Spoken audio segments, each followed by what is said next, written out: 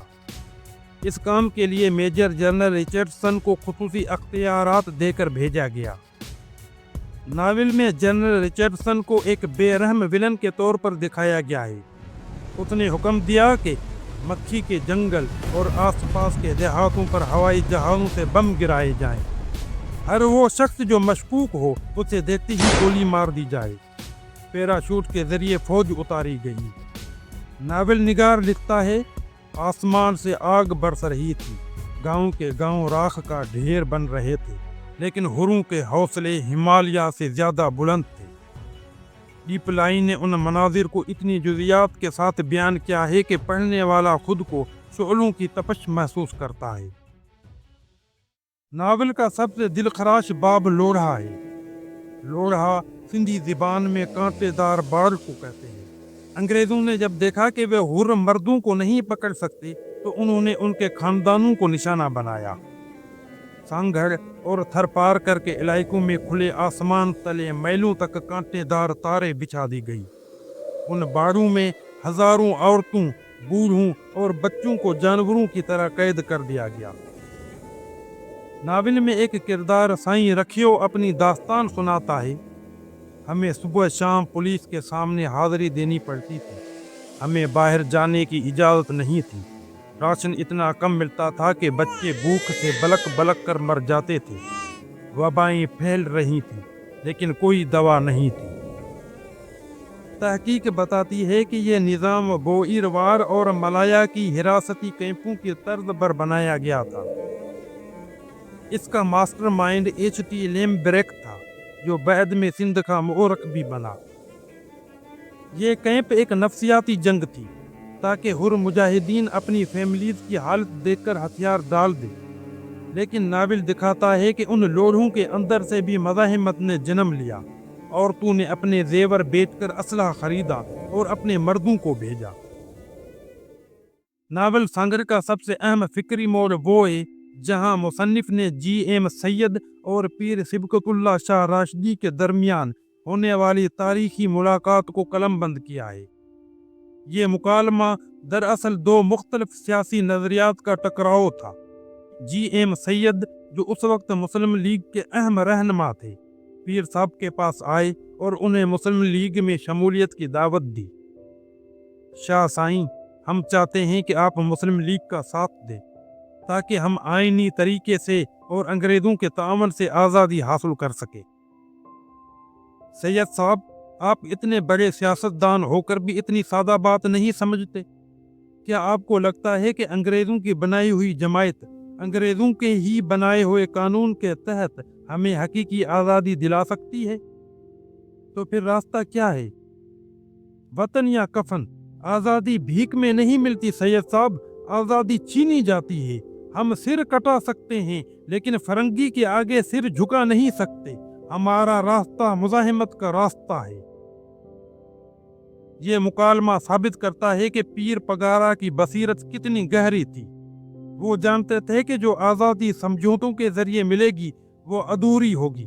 وہ مکمل آزادی چاہتے تھے جس کے لیے وہ اپنی جان کی بازی لگانے کو تیار تھے۔ ناول نگار نے اس سین کے ذریعے حر تحریک کے نظریاتی جواز کو مضبوط کیا ہے۔ اور اب ہم آتے ہیں ناول اور تاریخ کے اس سیاہ ترین باب کی طرف جسے سن کر پتھر دل بھی موم ہو جائیں۔ وہ واقعہ جو نام نہاد مہذب برطانوی سامراج کے ماتھے پر بدترین داغ ہے۔ جب 1943 کو سوریہ بادشاہ کو پھانسی دی گئی اور اس سے پہلے اور بعد میں سینکڑوں حر مجاہدین شہید ہوئے تو انگریزوں کا غصہ ٹھنڈا نہیں ہوا۔ انہیں ڈر تھا کہ اگر ان شہیدوں کی قبریں بن گئی تو وہ عوام کے لیے زیارت گاہ بن جائیں گی اور وہاں سے پھر بغاوت پھوٹ پڑے گی۔ تو سنیے ان ظالموں نے کیا کیا۔ انہوں نے سانگھر اور دیگر علاقوں میں شہیدوں کے لاشوں کو قبرستان میں دفن کرنے کے بجائے مرکزی شہراؤں کے نیچے گڑھے کھود کر دفن کیا اور پھر ان کے اوپر تار کول بچھا کر سڑک بنا دی۔ جی ہاں ناظرین، سڑک، تاکہ دنیا ان کے قبروں کا نشان نہ دیکھ سکے، تاکہ لوگوں کے پاؤں، گاڑیاں اور جانور ان کے سینوں پر سے گزریں۔ یہ صرف لاشوں کی بے حرمتی نہیں تھی، یہ ایک قوم کی غیرت، ان کی یاد، ان کے عشق کو کچلنے کی کوشش تھی۔ لوگ جانتے تھے کہ سڑک کے نیچے ان کے ہیرو سو رہے ہیں، لیکن وہ بے بس تھے۔ ٹیپلائی لکھتے ہیں، تم ہڈیوں کو تو سڑک کے نیچے دبا سکتے ہو، لیکن ان کی یاد کو دلوں سے نہیں کھرچ سکتے۔ یہ سڑک جسے انگریزوں نے ہتک کا نشان بنایا، ناول میں مزاحمت کی سب سے بڑی علامت بن گئی۔ آج بھی جب کوئی اس تاریخ کو پڑھتا ہے تو اسے ان سڑکوں سے خون کی مہک آتی ہے۔ ناول سانگھر محض ایک افسانہ نہیں ہے، بلکہ مزاحمت کا نصاب ہے۔ یہ ہمیں سکھاتا ہے کہ آزادی پلیٹ میں رکھ کر نہیں ملتی، اس کے لیے نسلوں کو لوہوں میں رہنا پڑتا ہے۔ جب ریاست ظلم پر اتر آئے تو عام آدمی کی گوریلا جنگ کیسے اسے گھٹنوں پر لا سکتی ہے۔ آج بھی دنیا میں جہاں جہاں آزادی کی تحریکیں چل رہی ہیں، چاہے وہ فلسطین ہو یا کشمیر، ہمیں سانگھر کے کردار وہاں نظر آتے ہیں۔ اگرچہ یہ ناول اصل میں سندھی زبان میں لکھا گیا، لیکن اس کے پیغام کی وسعت کی وجہ سے اس کے کئی اردو تراجم بھی دستیاب ہیں۔ محمد بشق جوہر اور دیگر مترجمین نے اسے اردو کے قالب میں ڈھال کر پاکستانی قارئین تک پہنچایا۔ یہ تراجم اس بات کا ثبوت ہیں کہ حر تحریک صرف سندھ کی نہیں بلکہ پورے خطے کی آزادی کی تحریک تھی۔ آج ہمیں اس ناول کو پڑھنے کی ضرورت ہے تاکہ ہم جان سکیں کہ ہمارے اس خطے کی آزادی میں کن گمنام ہیروز کا لہو شامل ہے۔ وہ ہیرو جن کی قبریں سڑکوں کے نیچے چھپا دی گئیں، لیکن جن کا نظریہ آج بھی زندہ ہے۔ ناظرین، کیا آپ نے یہ ناول پڑھا ہے؟ اگر نہیں تو آج ہی اسے اپنی لائبریری کا حصہ بنائیں۔ ہمیں کمنٹس میں بتائیں کہ اس پوری داستان میں کس واقعے نے آپ کی دل پر سب سے گہرا اثر چھوڑا۔ کیا وہ فضائی بمباری تھی، لوہے کی زندگی تھی، یا سڑک کے نیچے تدفین کا دل خراش منظر؟ اگر آپ کو ہماری یہ تحقیقی کاوش پسند آئی ہو تو ویڈیو کو لائک کریں اور دوستوں کے ساتھ شیئر کریں تاکہ یہ تاریخ ہر پاکستانی تک پہنچ سکے۔ ہمارا ساتھ دینے کے لیے، ہمارا ہم سفر بننے کے لیے قلم کا سفر کو سبسکرائب کریں۔ اگلی ویڈیو تک کے لیے اجازت دیجیے۔